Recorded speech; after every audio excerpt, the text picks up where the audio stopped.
अस्सलाम वालेकुम फ्रेंड्स। मैं हूं मोहसिन रज़ा और आप लोग देख रहे हैं 24/7 टीचर्स ऑनलाइन।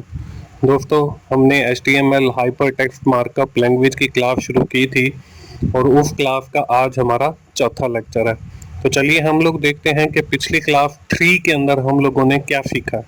दोस्तों, पिछली क्लास 3 के अंदर हम लोगों ने बेसिक HTML टैग्स के ऊपर बात की थी और उसके साथ ही मैंने आपको वो बेसिक HTML जो हमारे टैग्स हैं उसमें हमारे पास HTML का है, हेड का है, टाइटल का है, बॉडी का है और साथ ही उनके क्लोजिंग टैग हैं, वो आपको नोटपैड के अंदर मैंने लिख कर भी दिखाए थे और उनसे आउटपुट भी जनरेट करके दिखाई थी।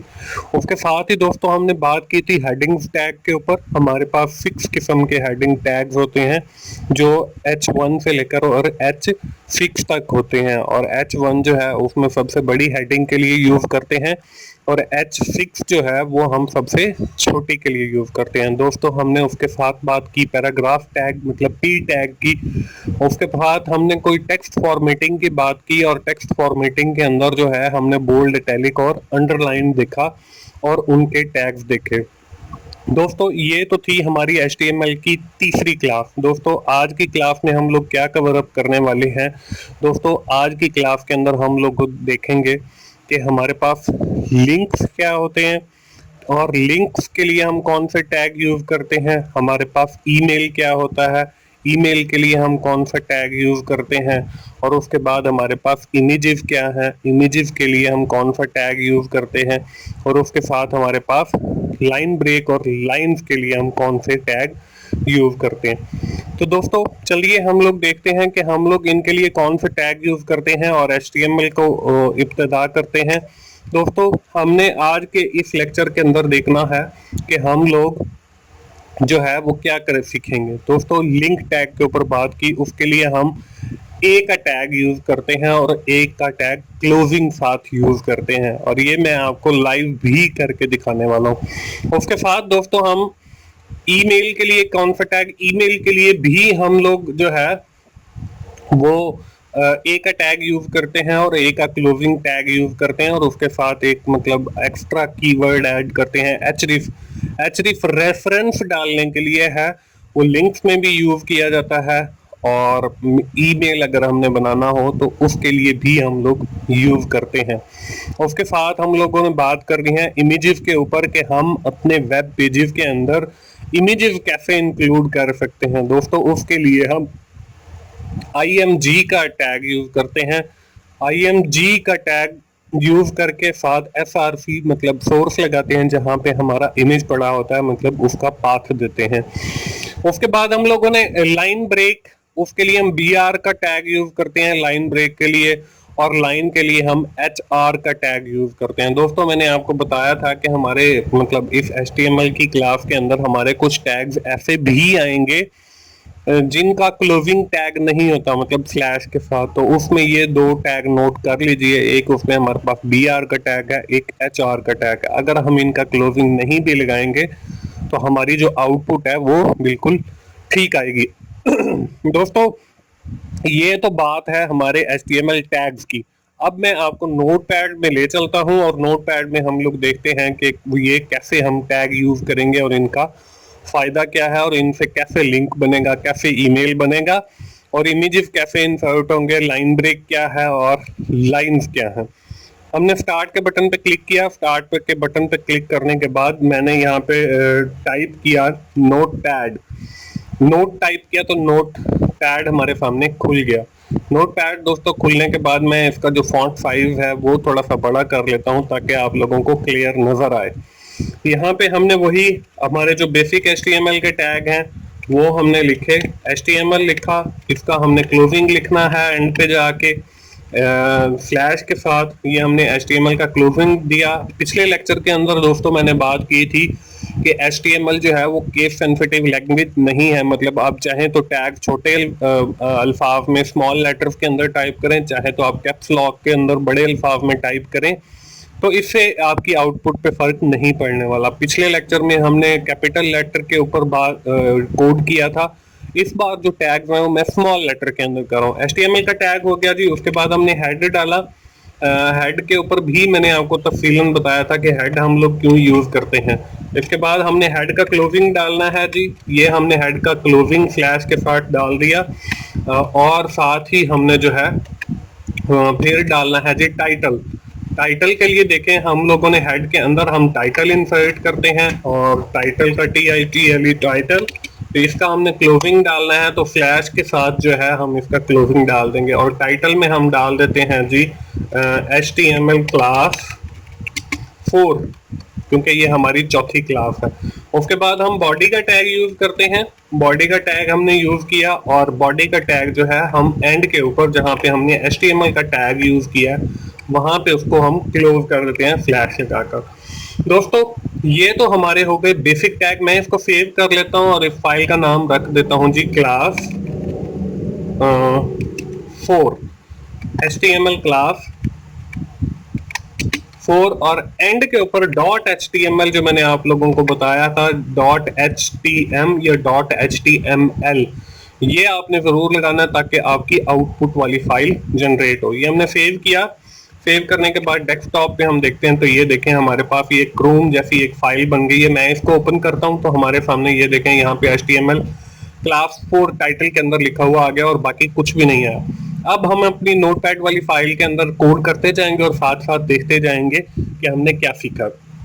दोस्तों, मैंने बात की थी लिंक्स की, तो हम लोग पहले लिंक देख लेते हैं। लिंक के लिए जो है यहाँ पे हमने कहा था कि ए का टैग यूज करते हैं और साथ लगाते हैं href इक्वल्स, और जिस लिंक के ऊपर आपने रीडायरेक्ट करवाना हो वो हम लिंक डाल देते हैं। जैसे मैं यहाँ पे डाल देता हूँ जी अपनी वेबसाइट का लिंक https://www.vuffs.com, और मैं कह देता हूँ जी वर्चुअल, और फिर हम ए के टैग को क्लोज करते हैं। ये ए के टैग को हमने क्लोज किया स्लैश लगाकर। अब दोस्तों, बिटवीन इन दो टैग्स के हम जो लिखेंगे ना, वो हमारे वेब पेज के अंदर जो है एज अ लिंक शो होगा, और जब हम उस लिंक पे क्लिक करेंगे तो वो लिंक हमारा वेब पेज जो है हमें इस लिंक के ऊपर रीडायरेक्ट कर देगा, जो मैंने यहाँ पे इंसर्ट किया है इन्वर्टेड कॉमास के अंदर। यहाँ पे मैं लिख देता हूँ जी वर्चुअल स्टूडेंट सपोर्ट सर्विसेज।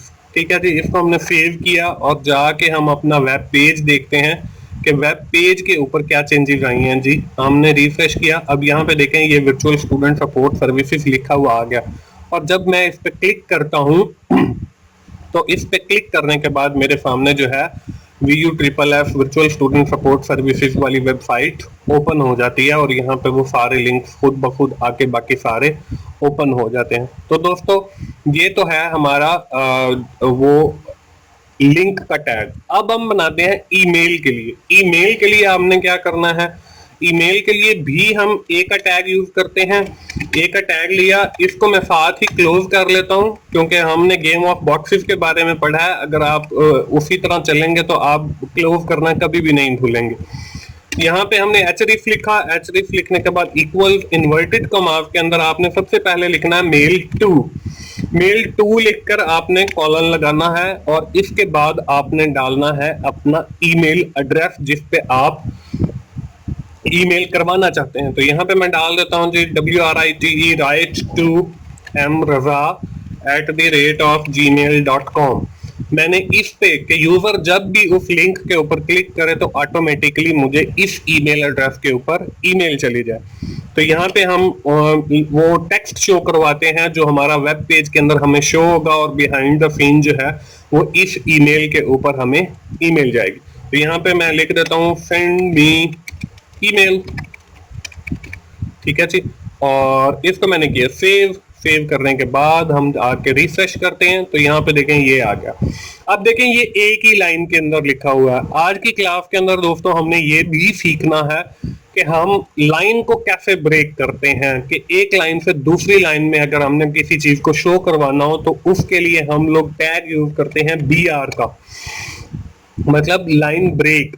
और इस BR का दोस्तों मैंने आपको बताया था कि क्लोजिंग टैग नहीं होता। हमने इसको सेव किया। सेव करने के बाद जब हम दोबारा जाके रिफ्रेश करेंगे तो देखें ये ईमेल जो है वो दूसरी लाइन में आ गया। अगर आप इसके अंदर और गैप क्रिएट करना चाहते हैं तो आप एक BR और कॉपी करके यहाँ पे पेस्ट कर लें, सेव करेंगे, आप रिफ्रेश करेंगे अपने वेब पेज को जाके, तो यहाँ पे ये हमारे पास आ गया। और जब मैं सेंड ईमेल पे क्लिक करता हूँ तो अगर आपके पास आउटलुक इंस्टॉल है तो वो यहाँ पे आउटलुक वाली विंडो में चला जाएगा। दोस्तों ये हमारा लिंक हो गया। आज की क्लास के अंदर हम लोगों ने ये भी सीखना था कि हम लोग अपने वेब पेज के अंदर इमेजेस कैसे इंसर्ट करते हैं। ये BR वाले 2 टैग मैंने कॉपी किए, नीचे पेस्ट किए ताकि नई एक लाइन में मैं पहुंच जाऊं। और यहाँ पे इमेज इंसर्ट करने के लिए हमने पढ़ा है IMG का टैग हम लोग यूज करते हैं। IMG के टैग को हम फिर जाकर साथ ही क्लोज कर देते हैं स्लैश लगा। इसके अंदर हम डालते हैं जी सोर्स। अब सोर्स कैसे डालते हैं, IMG जहां पे हमने लिखा है उसमें स्पेस डालें, FRC मतलब ये सोर्स आपने डालना है, इक्वल और इन्वर्टेड कॉमास के अंदर आपने सोर्स डालना है। अब देखें मैंने एक इमेज रखा हुआ है अपनी एक ड्राइव के अंदर, जिसका ड्राइव का लेटर लिखा मैंने D, ठीक है जी। D के बाद मैंने लगाया कॉलन। कॉलन लगाने के बाद आपने ये बैक स्लैश डालनी है। पहले हम लोग स्लैश डालते थे, ये बैक स्लैश डालने के बाद आपने उस फाइल का नाम रखा है जो भी लिखा है, मैंने जैसे है फाइल का नाम रखा हुआ है जी लोगो। लोगो लिखने के बाद और मैंने .png, आपने अगर इमेज फाइल है आपके पास तो आप .jpg, अगर आपके पास .gif फाइल है तो आप gif डालेंगे। मेरी जो फाइल है वो .png वाली है तो मैंने .png डाला और इस फाइल को मैंने किया सेव। सेव करने के बाद मैं आता हूं जी अपने वेब पेज के अंदर, और वेब पेज पे आने के बाद मैं यहाँ पे इसको करता हूँ रिफ्रेश। तो देखें मेरे सामने एक इमेज यहाँ पे इंसर्ट हो गया, टीचर्स ऑनलाइन 24/7 टीचर्स ऑनलाइन का लोगो यहाँ पे आ रहा है। दोस्तों अब इसका साइज जो बाय डिफॉल्ट है वो यहाँ पे सेट है। अगर हाँ आपने इसका साइज भी रिसाइज करना है तो वो भी आप इसके अंदर टैग यूज कर सकते हो। मैं इसे कहता हूँ जी इसकी हाइट, HEIGHT हाइट, इसकी रख दो जी आप हाइट 150, और जो इसकी विड्थ है WIDTH वो भी आपकी विड्थ इक्वल्स, और इन्वर्टेड कॉमास के अंदर मैंने विड्थ लिख दी है, वो भी 150 है, हाइट भी 150 है। अब मैं अगर इसको रिफ्रेश करता हूं तो इसका साइज जो है वो 150 बाय 150 हो जाएगा। तो ये हमारे पास इमेज एक इंसर्ट हो गया। उसके बाद हमने दोस्तों बात की है लाइन ब्रेक के साथ। हमने ये देखना है कि अगर हमने अपने वेब पेज के अंदर कोई लाइन लगानी हो, मतलब कि जो है इमेज एक अलग नजर आना चाहिए और उसके बाद लाइन नजर आनी चाहिए, या ये जो हमने लिंक बनाया इसके साथ हमें लाइन नजर आनी चाहिए, तो यहाँ पे मैं टैग एक यूज करूंगा जी HR का। यहाँ पे मैंने लगाया HR और इसको क्लोज किया एंगल ब्रैकेट को, और इसको सेव किया। सेव करने के बाद जब मैं यहाँ पे आया इसको रिफ्रेश किया तो हमें देखें यहाँ पे वेब पेज के अंदर एक लाइन नजर आ रही है। अब इसको हम थोड़ा और खूबसूरत करते हैं अपने वेब पेज को। मैं ये जो इमेज है इसको उठा के टॉप में ले जाता हूँ, और टॉप में ले जाने के बाद इसके बाद मैं एक लाइन लगा देता हूँ। HR का टैग मैंने यूज किया, उसके साथ जो है हम लोग सेव किया और इसको हमने रिफ्रेश किया तो ये देखें कि हमारे सामने ऊपर लोगो आ गया और नीचे बाकी के लिंक्स आ गए। ये हमारा लिंक जो है ये हमें रीडायरेक्ट करता है किसी भी एक वेब पेज के ऊपर, और ये जो सेंड ईमेल का है ये हमें ईमेल सेंड करने की फैसिलिटी फराहम करता है, और ऊपर हमारे पास इमेज है। अब ये लाइन पूरे पेज के ऊपर आ रही है। दोस्तों अगर आपने इस लाइन को भी छोटा करना है तो वो भी आप कर सकते हो। वो कैसे कर सकते हो, उसके लिए भी आप इसकी सब मतलब कीवर्ड यूज करोगे और वो लिखोगे, जैसे यहाँ पे हमने HR लिखा है और इसके साथ मैं लिख देता हूँ विड्थ WIDTH विड्थ इक्वल, और मैं कह देता हूँ जी 50। इसको मैं सेव करता हूँ। सेव करने के बाद मैं इधर वापस आया, रिफ्रेश किया तो अब देखें आपकी लाइन जो है वो 50 हो गई। और अगर मैं इसे कह देता हूं जी 400, सेव किया तो जब मैं रिफ्रेश करूंगा तो ये हमारी जो लाइन है वो 400 की हो जाएगी।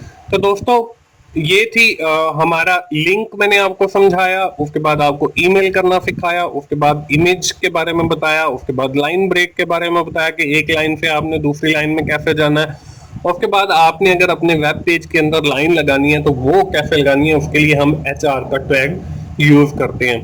दोस्तों ये थी हमारी आज की क्लास, और उम्मीद है आप लोगों को HTML की समझ आना शुरू हो गई होगी और आपने कोई एक आधा वेब पेज भी क्रिएट कर लिया होगा। दोस्तों अगर आपको मेरी वीडियोस पसंद आ रही हैं, आप लोग मेरे वीडियोस को लाइक कीजिए, अपने दोस्तों से शेयर कीजिए और कमेंट की सूरत में अपना फीडबैक दीजिए और मेरा चैनल सब्सक्राइब कीजिए ताकि मेरी हर आने वाली वीडियो आप लोगों तक पहुंच सके। और HTML की नई क्लास तक के लिए मुझे इजाजत दीजिए। थैंक यू वेरी मच दोस्तों, अल्लाह हाफिज।